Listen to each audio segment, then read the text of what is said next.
मेरे साथ पढ़ेंगे। और इस्साकारियों में से, ये इस्साकार याकूब का 9वां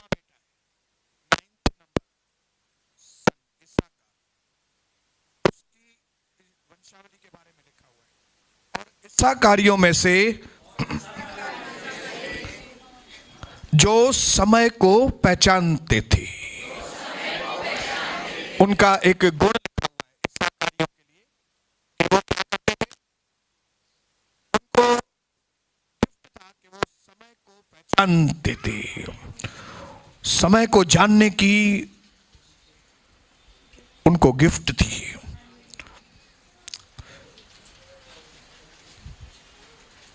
फिर से, और इस्साकारियों में से जो समय को पहचानते थे कि इज़राइल को क्या करना उचित है,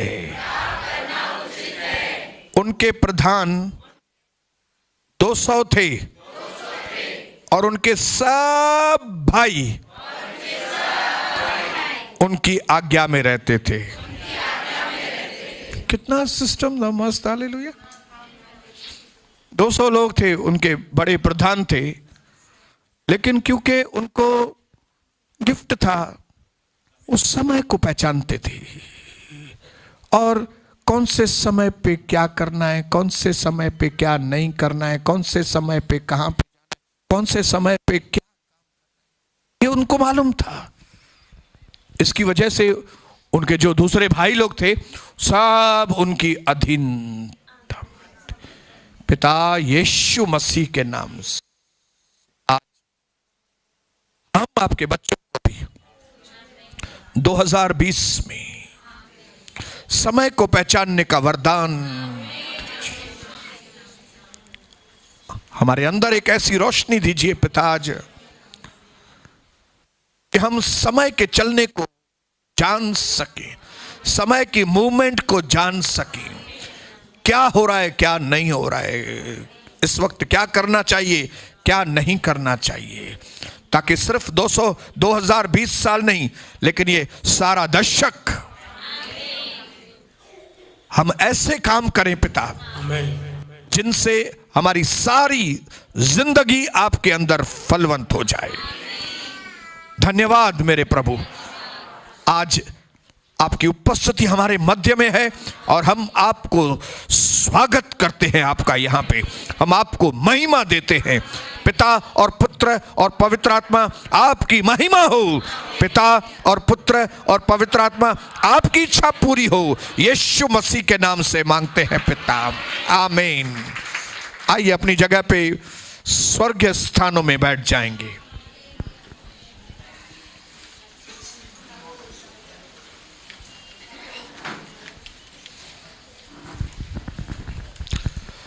अगर आप उत्पत्ति की किताब पढ़ेंगे तो आपको वहाँ पे इस्साकार के बारे में मालूम पड़ेगा, लेकिन हमारा टॉपिक आज इस्साकार नहीं है। याकूब की जो पहली पत्नी थी लिया, नज़र कम थी जिसकी, उसको पहले 4 बेटे हुए थे, फिर उसकी कोख बंद हो गई थी। फिर उसके बेटे को एक बार खेती में दुधा फल मिले, वो दुधा फल लेके आया अपनी माँ को देने के लिए, और जब उसकी माँ ने वो दुधा फल खाए तो 5वां बेटा भी हो गया जिसका नाम था इस्साकार। तो ये लिया का 5वां बेटा था, लेकिन याकूब का 9वां था, क्योंकि उसकी दूसरी पत्नी में से भी उसको हुए थे। ये घर में जाके आप पढ़ना। मेरे बोलने का मतलब है कि इस्साकार की पीढ़ी के लोगों के बारे में एक बहुत जबरदस्त बात लिखी है, और वो लिखी है कि उनको टाइमिंग के बारे में, समय को पहचानने में माहिरता हासिल थी। हालेलुया। न सिर्फ समय को पहचानने में माहिर थे, वो होशियार थे, लेकिन उस समय में क्या करना है, क्या नहीं करना है। ये वो माहिर थे इस बात में, होशियार थे। हालेलुया। उनको मालूम पड़ गया कि अब इज़राइल को दाऊद राजा की जरूरत है। इसके लिए वो अलग अलग गोत्रों में से लोग आए ताकि हम दाऊद को राजा बना सके। हालेलुया। उनको समझ में आ गया ये वक्त है जब इज़राइल को अगर आगे बढ़ाना है तो हमें दाऊद को राजा बनाना पड़ेगा। और उन्होंने सही वक्त पर सही फैसला लिया, सही काम किया। मेरे भाइयों बहनों, आज हमें भी समय को पहचानने की सख्त जरूरत है। और समय को पहचानने के बाद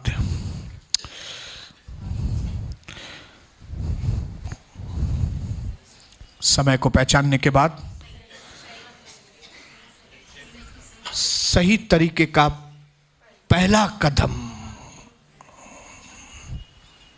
हालेलुया, पहला कदम हमें आगे बढ़ाना है। ऐसा हो सकता है कि हम उस मौके को खो दें, ऐसा हो सकता है, याद रखना।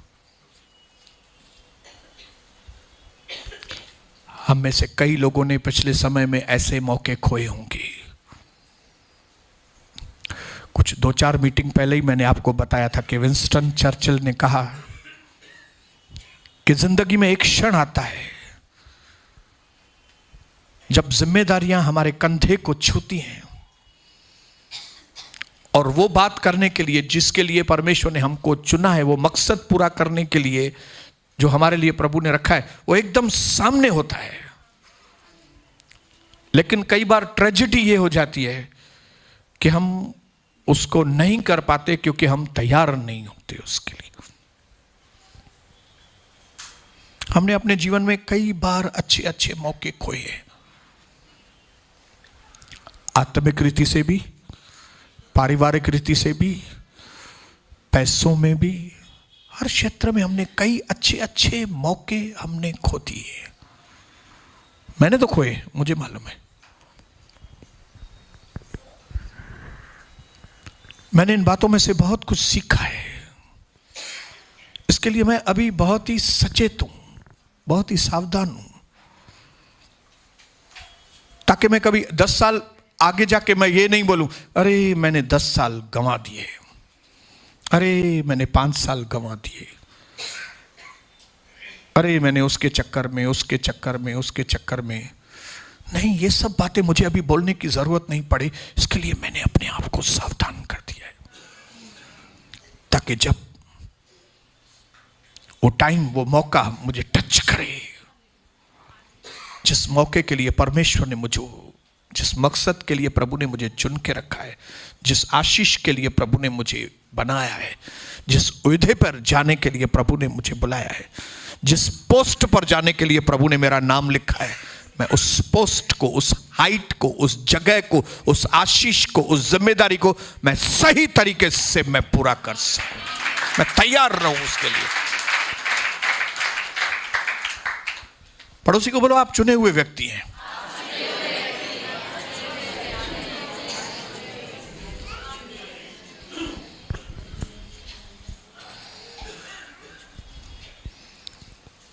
सिंधी में हम लोग बोलते हैं जेको अगे मुझे थोड़ा डाउट था, इसके लिए मैंने खाली पहला शब्द बोला। मैं बोला ॿियो अखर कहिड़ो आहे, हिकु ईअं न हिकु जो ॿियो चई विझां। इसके लिए मैंने बोला जेको अगे, त असांजी भेण उनखे पूरो कयो, जेको अगे वो तगे। जो पहला कदम आगे बढ़ाएगा, जो आगे बढ़ेगा उसको मिलेगा। जो डिले करेगा वो रह जाएगा। प्रभु के राज्य में डिले बहुत महंगा पड़ता है। प्रभु के राज्य में लापरवाही बहुत महंगी पड़ती है।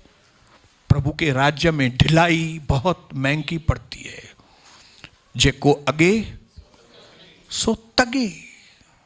यूहन्ना 5 अध्याय में लिखा है, एक व्यक्ति 38 साल से बेथेस्दा कुंड पे कोने में बैठा हुआ था। निर्धारित समय पर उस कुंड के पानी को हिलाने के लिए स्वर्गदूत आता था, और जैसे ही वो पानी को हिलाता था तो जो कोई भी व्यक्ति, जिसको कोई भी बीमारी क्यों ना हो, कोई भी प्रॉब्लम क्यों ना हो, जो व्यक्ति पहले इस कुंड में पांव रखता था वो चंगा हो जाता था। और ये व्यक्ति 38 साल से वहां पे था। 38 साल से कलीसिया में था।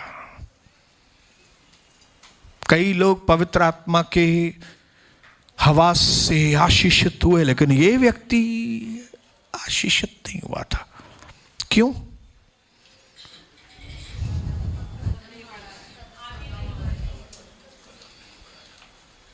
मैं उसकी जगह होता तो मैं पूल के एकदम किनारे पे बिस्तर लगा के सो जाता था। हालेलुया। थोड़ा भी दूर नहीं, उस तालाब के थोड़ा भी दूर नहीं, एक कदम किनारे थे, एकदम किनारे पे। चाहे 5 बार ऐसे ही गिर जाऊं ना पानी में भले। हालेलुया।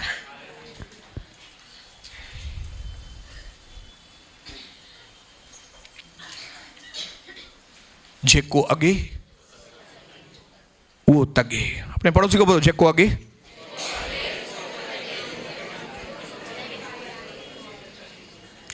जेको लेट। बाद में उनका डायलॉग फिक्स रहेगा, कौन सा? मैंने 5 साल गंवा दिए ब्रदर, मां 5 साल विञाए छॾिया। क्यों? क्योंकि उन्होंने समय को नहीं पहचाना। हालेलुया। मेरे आसपास प्रभु का मूव कैसा हो रहा है, परमेश्वर कैसे काम कर रहा है, प्रभु का दर्शन कलीसिया में लोग कितने आशीषित हो रहे हैं। ओ, जो 12-12 घंटा धंधा करते थे, अब वो 4-5 घंटे में ही उससे ज्यादा कमा लेते हैं। ये वेव चालू है। वो इनके घरों में कितने झगड़े होते थे, लेकिन अभी उनके घर में कितनी शांति और एकता है। वो प्रभु मूव कर रहा है। उस समय को नहीं पहचानते। समय को पहचानने के लिए वो समय नहीं निकालते कि मैं देखूं मेरे आसपास क्या हो रहा है, मेरे कलीसिया में आसपास क्या हो रहा है, प्रभु क्या काम कर रहा है, प्रभु कैसे काम कर रहा है। जब उसको लगे कि हाँ, ये तो समय प्रभु काम कर रहा है, समय पहचानने के बाद उनको खुद को कदम आगे, आपको खुद को कदम आगे बढ़ाना है।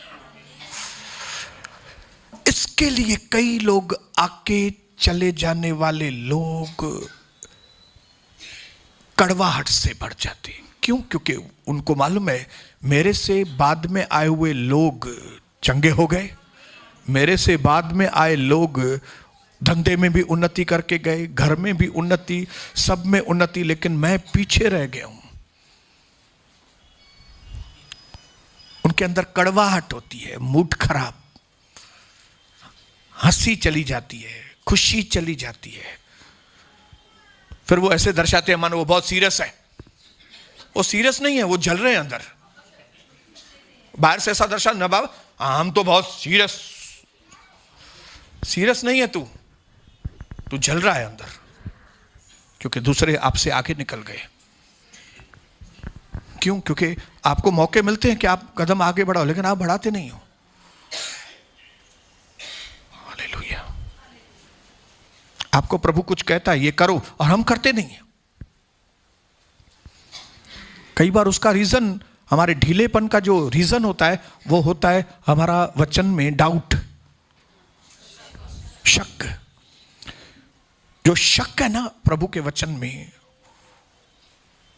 वो हमको डिले कराता है, हम देर एक्शन नहीं लेते देर से। हम बोलते हैं हाँ एक अगले साल करेंगे, हाँ दो महीने के बाद करेंगे, हाँ 6 महीने के बाद करेंगे। अरे 6 महीने बहुत बड़ा पीरियड है बहन,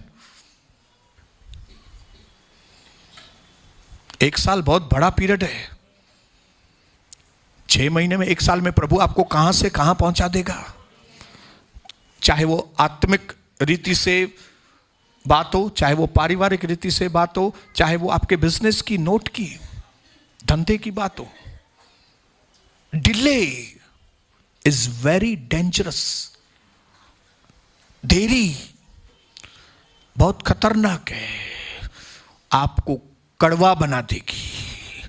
आप जो मीठे थे आपको कड़वा बना देगी। क्यों? क्योंकि आप देखेंगे दूसरे लोग आशीषित हो रहे हैं और मैं नहीं हो रहा हूं। ये बट नेचुरल है कि जब हम देखेंगे दूसरे आशीषित हो रहे हैं और मैं नहीं हो रहा हूं तो उत्साह भी खत्म हो जाएगा, खुशी भी चली जाएगी, अलग अलग बातें शैतान हमको बात करेगा और हमारा चेहरा जो है मायूस। फिर अगर हमको कलीसिया में बने रहना है तो हम इस मायूसी को दूसरा नाम देते हैं। हम बोलते हैं हम बहुत सीरियस हैं, मां मैच्योर्ड आया, मां डाडो सीरियस आया, जबकि आप सीरियस नहीं है।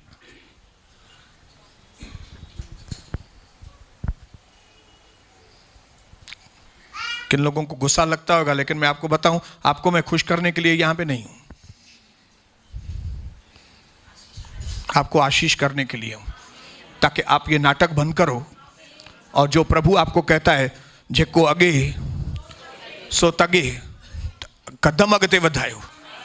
प्रभु का राज्य सिर्फ बातों में नहीं है। मैं यहां पे खाली वाइब्रेट करूं बैठ के,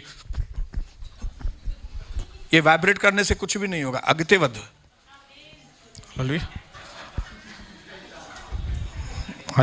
कई बार हम वाइब्रेट वालों को चुप करते हैं। कई बाहर से लोग आते हैं, जब हम प्रभु की आराधना करते हैं तो वो हिलते हैं, hallelujah hallelujah hallelujah hallelujah hallelujah hallelujah hallelujah. तो कविता उठ के उनको बोलती है शांत शांत, किधर से? तुम चेन्नई से आया लगता है, हालेलुया। किधर से आए? शांत शांत, काम करो, काम वाइब्रेट मत करो, पवित्र आत्मा का काम करो। और रबा खलब सिखुर रबो खलब रूहलो बो शखर रबा बाबा खरबा। परमेश्वर का राज्य सिर्फ बातों में नहीं, काम में। कदम आगे बढ़ाओ। लेकिन कई बार हमको वचन के ऊपर शक रहता है, ऐसा होगा कि नहीं होगा, ऐसा होगा कि नहीं होगा।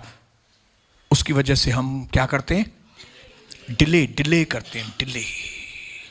ये व्यक्ति डिले करता था, सुस्ती की वजह से, लापरवाही की वजह से 38 साल निकल गए। हमारे कई विश्वासियों के कई साल निकल गए, कई विश्वासियों के जिनको 10 साल 15 साल 20 साल वचन में लिखा है कि अब तक तो तुमको गुरु हो जाना चाहिए, अभी तक तो तुमको पास्टर हो जाना चाहिए था।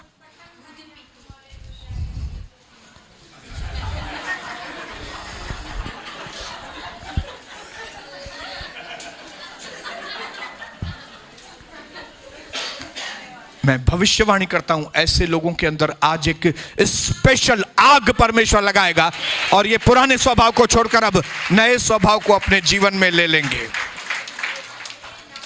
लेकिन इस्साकार के बेटे, इस्साकार के लोग, उनको समय को पहचानने का,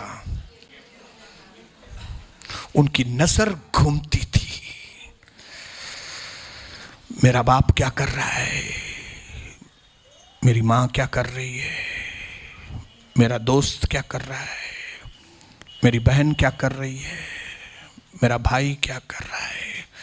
इनके इन करने में से प्रभु क्या इनके जीवन में कर रहा है। और जब उसको लगे कि हाँ ये प्रभु का काम चालू है, तो मुझे क्या करना चाहिए।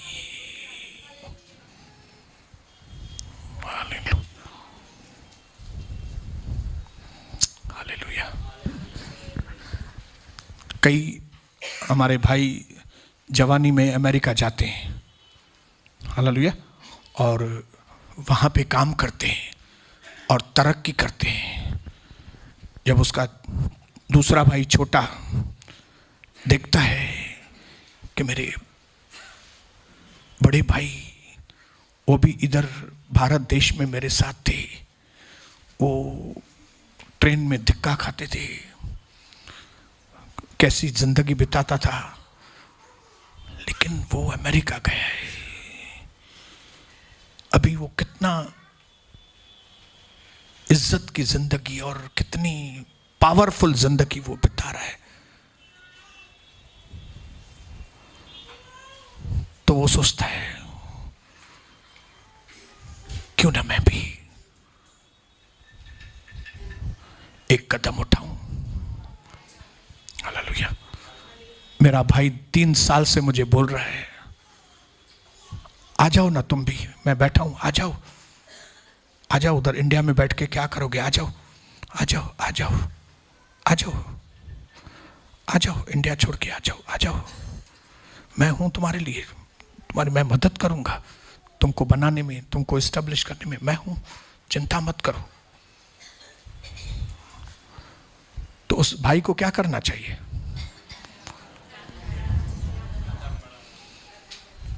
हालेलुया। क्या करना चाहिए बताइए?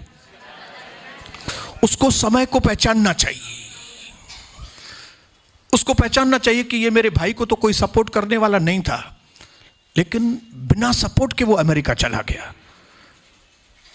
मेरे को तो वो सपोर्ट करने के लिए भी तैयार है, तो मुझे क्या करना चाहिए?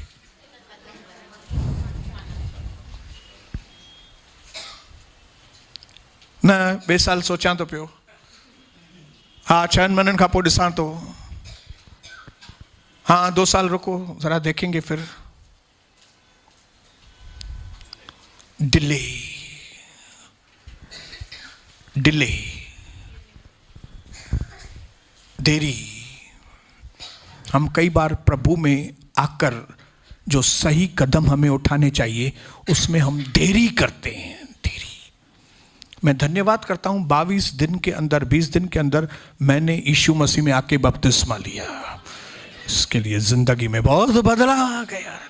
और यहां कई लोगों को धक्का गाड़ी, टाटा इंडिगो, बपतिस्मा लो, बपतिस्मा लो, बपतिस्मा लो। ये लोग आगे चल के क्या बोलेंगे मालूम है? हमने 10 साल गंवा दिए, हमने 5 साल गंवा दिए, हमने 6 साल गंवा दिए। Hallelujah. Delay is very dangerous. Hallelujah. आप डिले करेंगे, आप देर करेंगे, समय निकल जाएगा। आपके बाद आने वाले ॿिया अमेरिका हाली वेंदे, तू वेही हिते ही ताड़ियूं वॼाईंदे 17 सेक्शन ते। कहिड़ी डॉक्टर आहे हेठि 37 में? रीटा रोचाणी वटि ॿारनि जी डॉक्टर आहे, पर तोखे थी सुई हाणे। छो? छो तो ॿार लॻो पियो तूं अञा। बच्चों के डॉक्टर के पास जाते हो क्यों? क्योंकि जो सही स्टेप नहीं उठाते हो, सही वक्त को चेक करने की, जांचने की तुमको ताकत नहीं है अभी तक। इस्साकारियों के बेटों को सही समय को पहचानने की गिफ्ट थी। क्या हो रहा है? प्रभु कैसे काम कर रहा है? प्रभु ने कैसे साउल को हटा दिया? प्रभु ने कैसे साउल के दूसरे लोगों को खत्म हो गए? इसमें से लगता है दाऊद चुना हुआ है। इसके लिए हमको क्या करना चाहिए? दाऊद को सपोर्ट करना चाहिए। क्या आप इस तरह से कभी बैठ के सोचते हैं? सच बोलना। इस तरह से कभी आप प्रभु के मूव को बैठ के आराम से सोचते? हाँ? आप विश्वास करेंगे, मैं अविश्वासियों की जिंदगी में जो होता है ना, मैं उसके बारे में भी मैं परमेश्वर से पूछता हूं, ये क्या प्रभु, ये इसमें आप क्या कर रहे हो? ये अभी कल मुझे कल मुझे न्यूज़ मिली कि 5 नंबर के किसी एक व्यक्ति ने, वलेछा ने अपनी सुसाइड की, अब उसकी आत्महत्या की। किसी के ऊपर 80 लाख थे, किसी के ऊपर 40 लाख थे, किसी के ऊपर 20 लाख थे। तो मैं जब ऐसी न्यूज़ सुनता हूं तो मैं प्रभु को पूछता हूं कि क्या चालू है प्रभु, ये क्या चालू है। तब प्रभु ने बताया ये क्या चालू है मालूम है, ये है ब्याज पे पैसा देने का नतीजा। न ब्याज पे पैसा लो, न ब्याज पे पैसा दो। हालेलुया। ये मूव देख के मुझे क्या करना चाहिए? अगर मेरे पैसे कहीं पे हैं, अगर मेरे तो है नहीं, मैं आपके लिए बोल रहा हूं, मैं तो किसी को भी ब्याज पे नहीं देता हूं। अगर किसी के ऊपर ब्याज के लिए मेरे दिए हुए हैं तो बाबा उसको, क्योंकि इस व्यक्ति को, वलेछा बेचारे को, बहुत यंग और हीरो है, हीरो एकदम दिख रहा था। जिनको उसने पैसे दिए थे उन्होंने उसको नोटिस भेजा था, तो ये वो सहन नहीं कर सका। हालेलुया। इसको दूसरों के ऊपर कदम उठाने चाहिए थे, लेकिन वो दूसरों ने इनके ऊपर ही कदम उठाए। ये जमाना आ गया है, ये अंतिम समय है। आपको मालूम है आपके पास जितने पैसे हैं पंकज, उनको संभालना भी सही तरीके से, वो भी एक धंधा है। आप दूसरा धंधा मत करो भले, लेकिन जो आपके पास है उतना भी संभाला ना तो आप मस्त रोटी खाएंगे।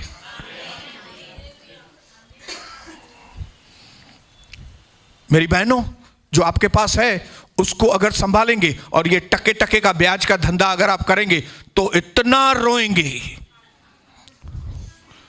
इधर ही आएंगे फिर प्रार्थना कराने के लिए, और या तो आपको मालूम होगा कि ये फिर शिक्षा, फिर आप प्रार्थना भी नहीं कराएंगे। घर में रोई रोई के न कंधा। अरे आपके बच्चे बोलेंगे पास्टर को बोलो ना, नहीं वो तो पहले ही मना करता था ना, क्या करें, अभी क्या मुंह से उसके पास जाए, क्या मुंह से जाए उधर। क्यों? क्योंकि आप वक्त को नहीं पहचानते।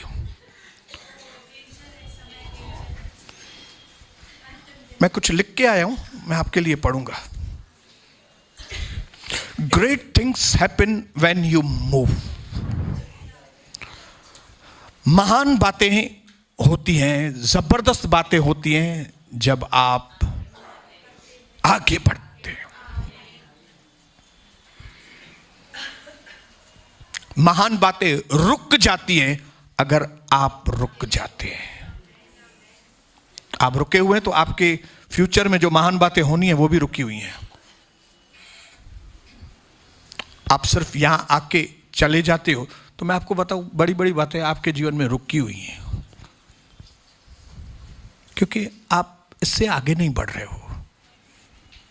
Because great things happen when we move. Number 2, the hardest part of moving forward is not looking back. सबसे कठिन जो बात आगे बढ़ने में, जो सबसे कठिन बात है, वो है पीछे की बातों को नहीं देखना। यह बहुत कठिन है। पुराणों पाड़ो जिन भी पुराने पाड़े के न छड़ियुआ। मैं 10 कागज के ऊपर साइन करके देता हूं, वे लोग तरक्की नहीं करेंगे। मुझे आज 27 साल हो गए पुराना पाड़ा छोड़े हुए, हिलव्यू सोसाइटी। मैं 27 साल में शायद 3 बार भी मुश्किल से हिलव्यू सोसाइटी गया हूं। 27 साल में।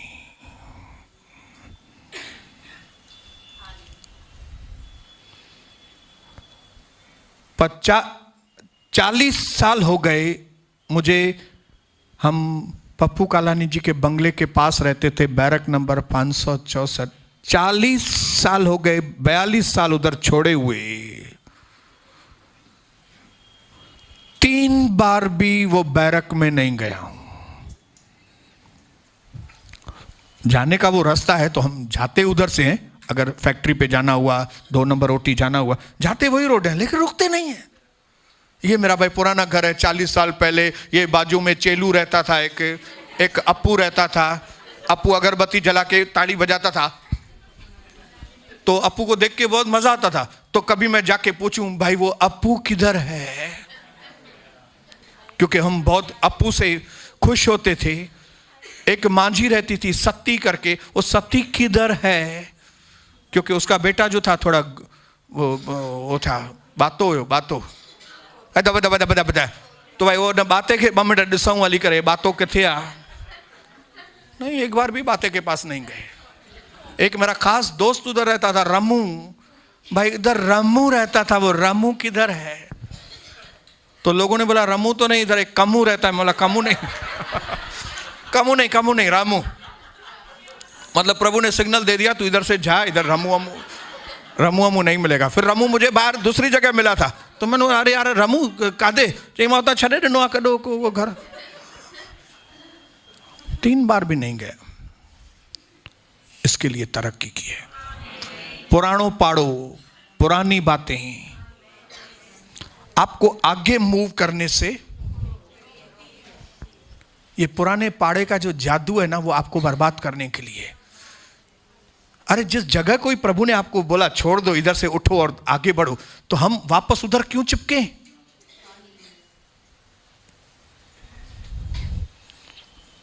सबसे कठिन चीज जो है आगे बढ़ने की, वो है 26 साल हो गए भाई घनश्याम दास, इतने दोस्त थे मेरे, आप सोच नहीं। और बड़े बड़े लोग हैं मेरे दोस्त, बड़े बड़े लोग हैं। 26 साल हो गए, एक बार भी उनके साथ खाना खाने के लिए नहीं गया हूं। अगर रास्ते में मिलते भी हैं, 5 या 10 मिनट रुकते हैं, हाय हेलो पूछते हैं, सोनी कौन सी ऑफिस में? मैं बोला कभी इधर बैठता हूं, कभी उधर। कोई एक जगह पे मैं तो फिक्स नहीं है मेरा एक जगह। तुम आना, फिर मैं फोन करूं, फोन करना मुझे, फिर मैं देखूंगा, जहां रहूंगा मैं बोलूंगा। इंटरेस्ट ही नहीं है मेरा, क्योंकि मुझे बहुत आगे जाना है भाई, मुझे आगे बहुत कुछ करना है। मैं तुम्हारे साथ मिलके क्या करूं? मैं वही ठड़ो ठका अरे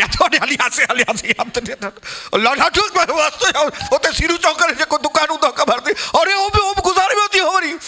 मां कहिड़ो हो दोस्त जेको न हूंदो हुते, उहो गुज़ारे वियो थी।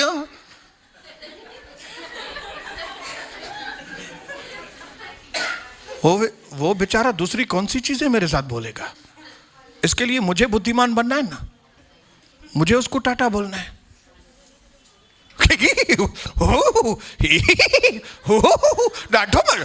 मैंने सुना है कई लोगों को, अरे वो पुराने दोस्त मिले थे, अल्लाह केॾो मज़ो अची वियो ॾाढो। मां समझी न, ये माण्हू तरक्की न कंदो, क्योंकि इसको पुरानी दोस्ती में ही मजा आ रहा है। ये आदमी तरक्की नहीं करेगा, ये आदमी तरक्की नहीं करेगा।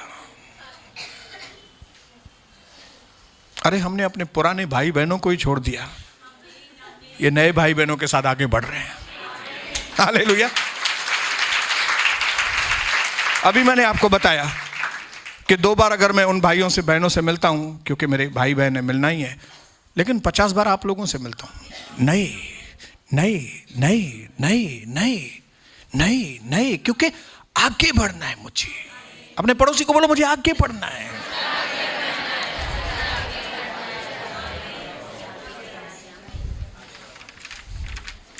एक और चीज मैं लिख के आता हूं कहीं भी, you can't start the new chapter of your life if you keep reading the last one.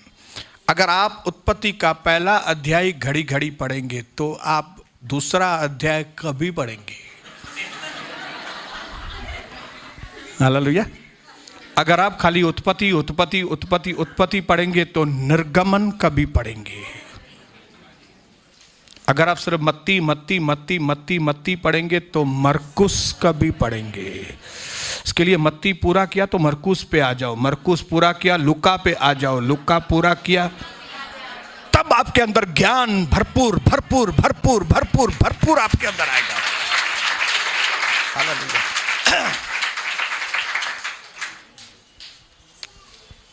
पुराने दोस्त, पुराना पाड़ा, पुरानी बातें।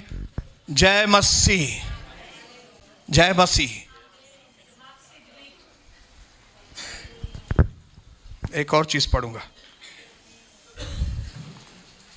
वैसे तो बहुत सारी लिखी है लेकिन समय कम है। Let him that would move the world, let him that would move the world, वो जिसको दुनिया को आगे बढ़ाना है, फर्स्ट मूव हिमसेल्फ। जिसको दुनिया को आगे बढ़ाना है, भैया पहले तुम तो आगे बढ़ो। हालेलुया। अगर आप आगे नहीं बढ़ोगे, आप दुनिया को क्या आगे लेके जाओगे?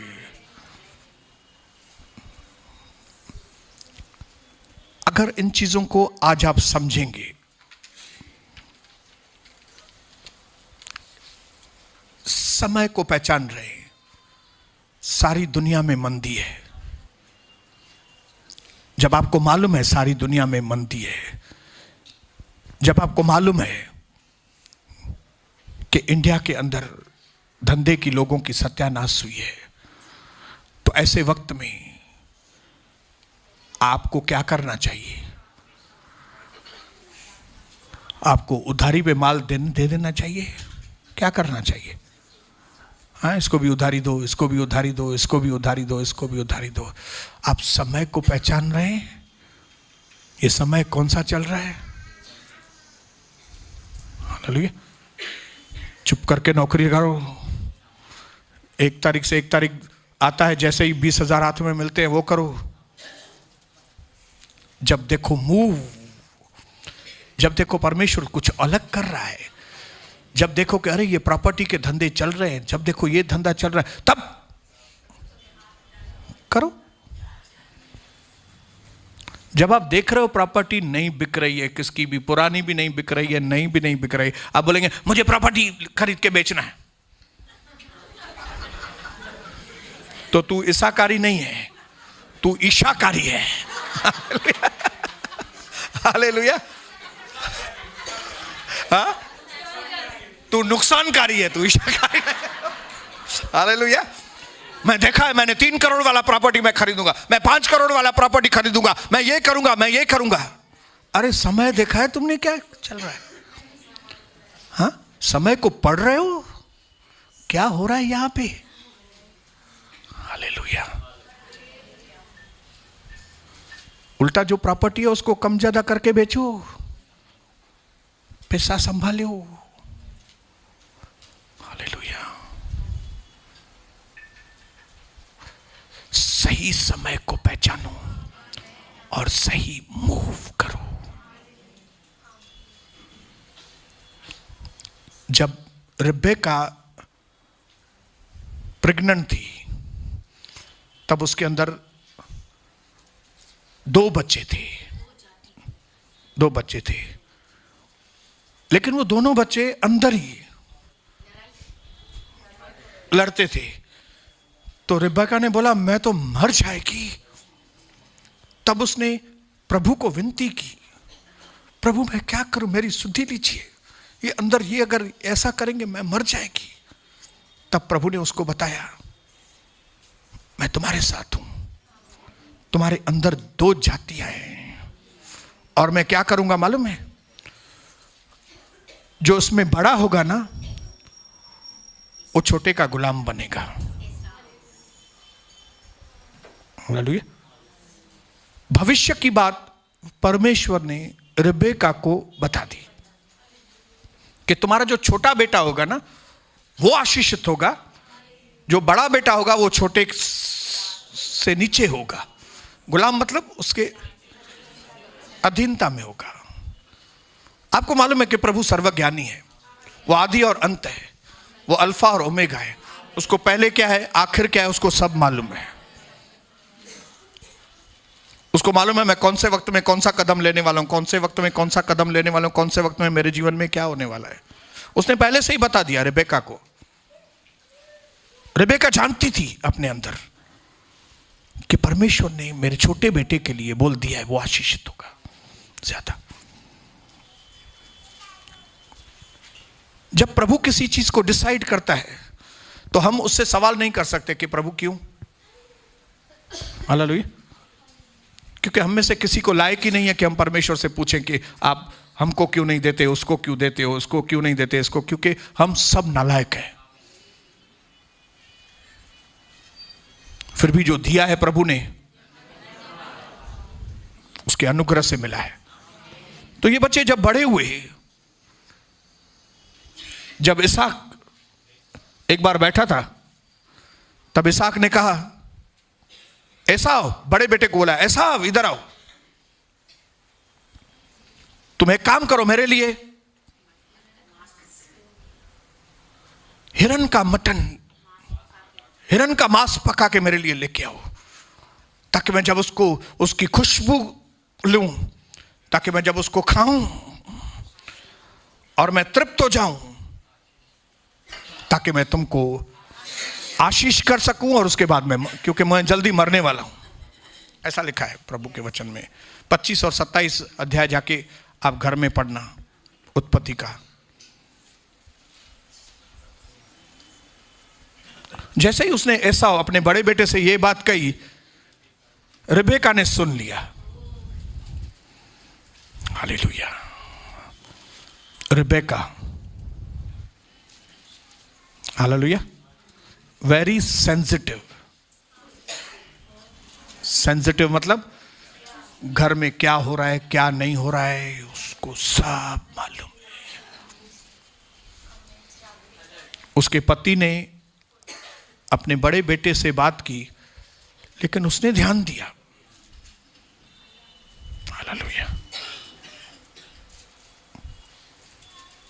उसको याद आ गया, प्रभु ने बोला था,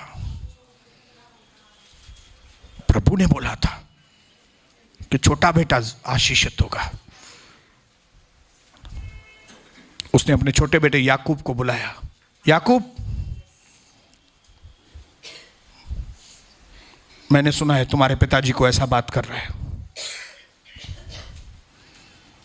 तुम एक काम करो, मैं तुमको एक मस्त मांस बना के देती हूं, क्योंकि वो दोनों भाई ट्विन थे, ट्विन, जुड़वा। मैं तुमको बना के देती हूं, तू अपने भाई का रूप धारण करके, क्योंकि उसके भाई को बाल ज्यादा थे, अनिल कपूर था उसका भाई।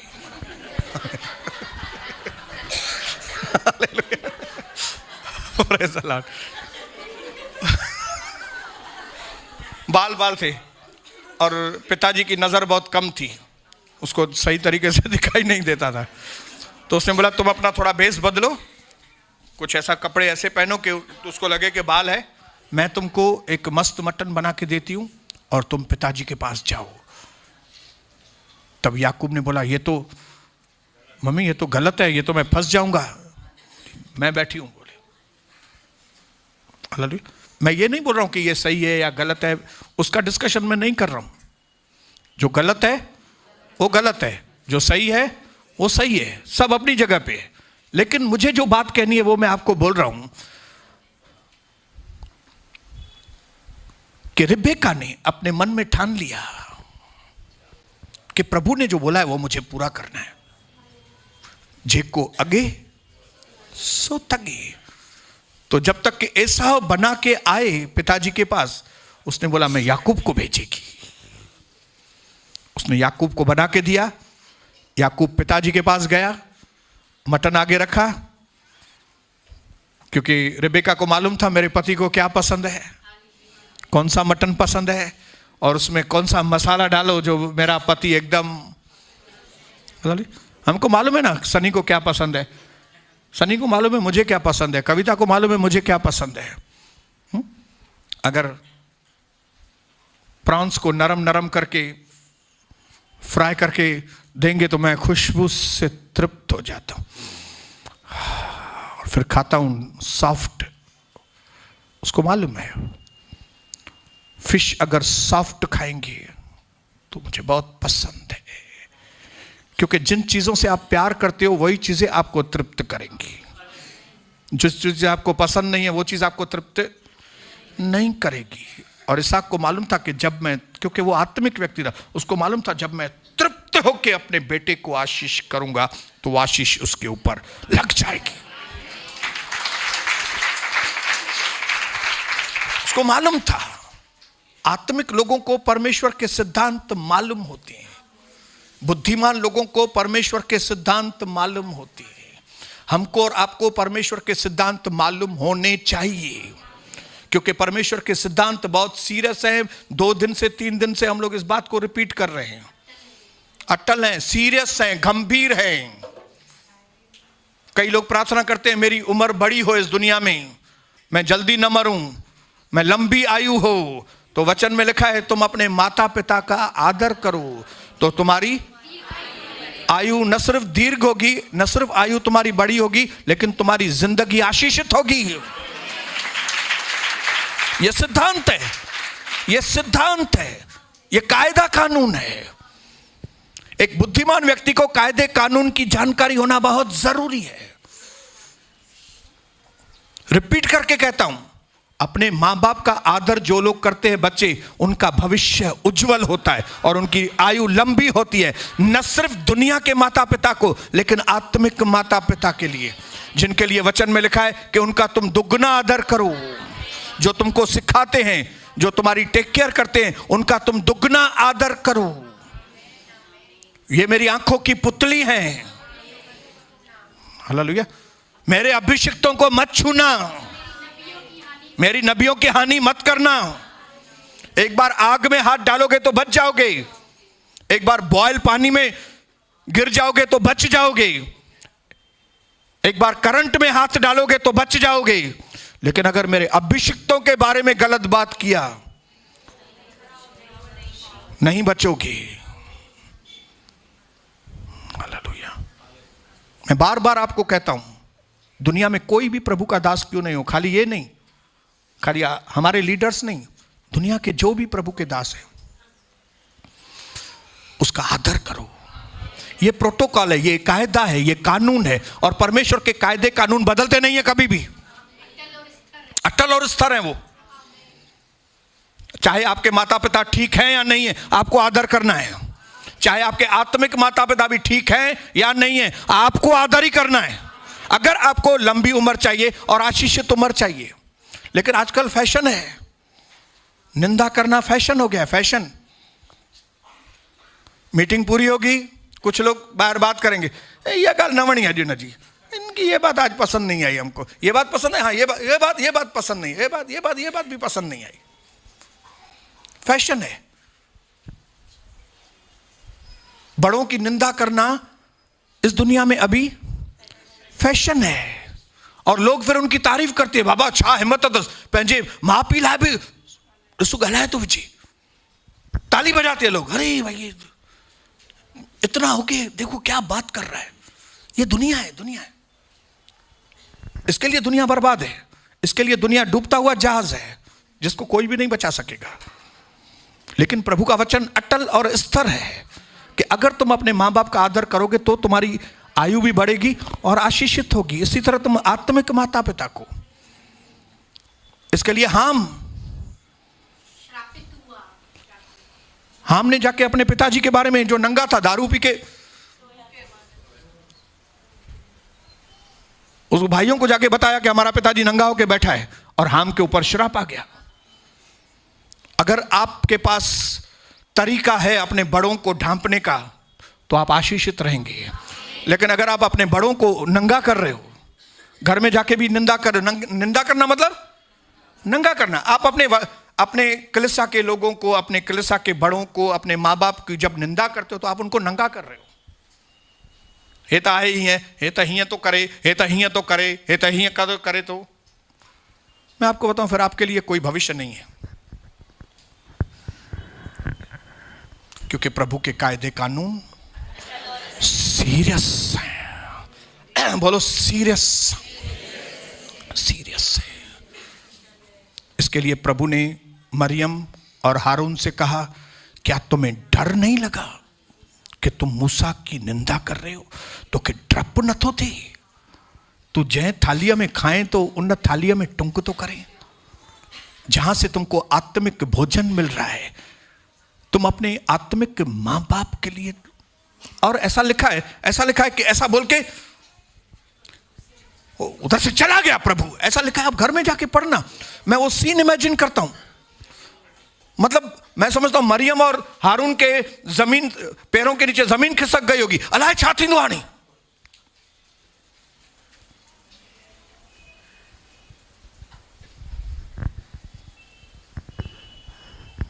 हालेलुया। ये कायदे कानून अपनी जगह पे हैं,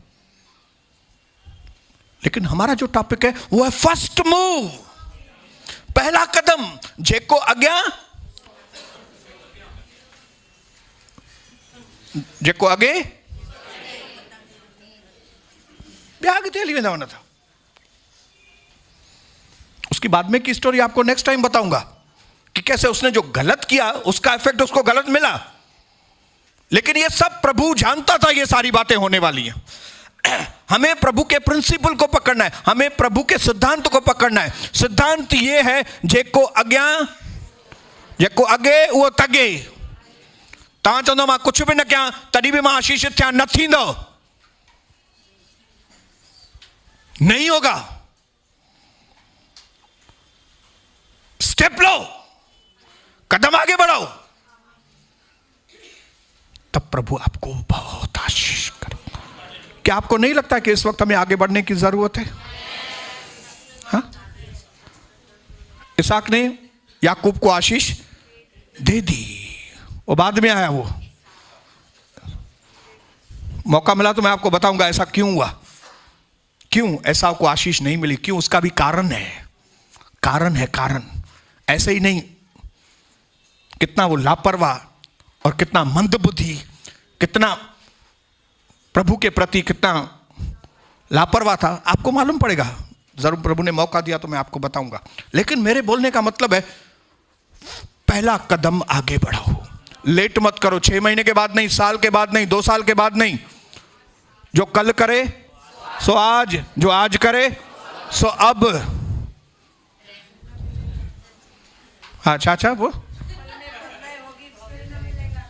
फिर न मिलेगा। प्रभु आपको आशीष करे। एक मौका हाथ से निकल गया, मालूम नहीं फिर कभी वो मौका आएगा। ये इस वक्त मौका है जब पवित्र आत्मा कलीसिया में मंडरा रही है, जब परमेश्वर का वचन हमारे पास पहुंच रहा है। ऐसे वक्त में भी आप मूव नहीं करेंगे, ऐसे वक्त में आप कदम आगे नहीं बढ़ाएंगे, रह जाएंगे। और 2020 में हम पीछे रहने वाले लोगों में से नहीं है। 2020 में हमें आशीष चाहिए, चाहिए, चाहिए, चाहिए। और मैं यीशु के नाम से कहता हूं, 2020 में आप लोग खाली नहीं रहेंगे। 2020 में प्रभु आपको भरपूर भरपूर और भरपूर देगा, यीशु मसीह के नाम से, आमीन। ताली बजाएंगे प्रभु को और अच्छी।